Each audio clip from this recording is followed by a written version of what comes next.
Всем привет! Меня зовут Дамир, мне 6 лет.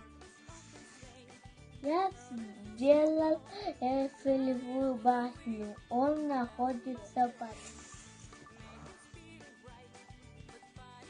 Он является самым популярным местом для туристов. Его высота 100 метров. После башни есть каток. Есть скамейка для отдыха. Вот новогодняя елка. Это ледяной скульптура. Вот снеговик. А это Санта и его олени. Это машина для уборки снега. Это полицейский следит за порядком. Какой у меня получился новогодний полис.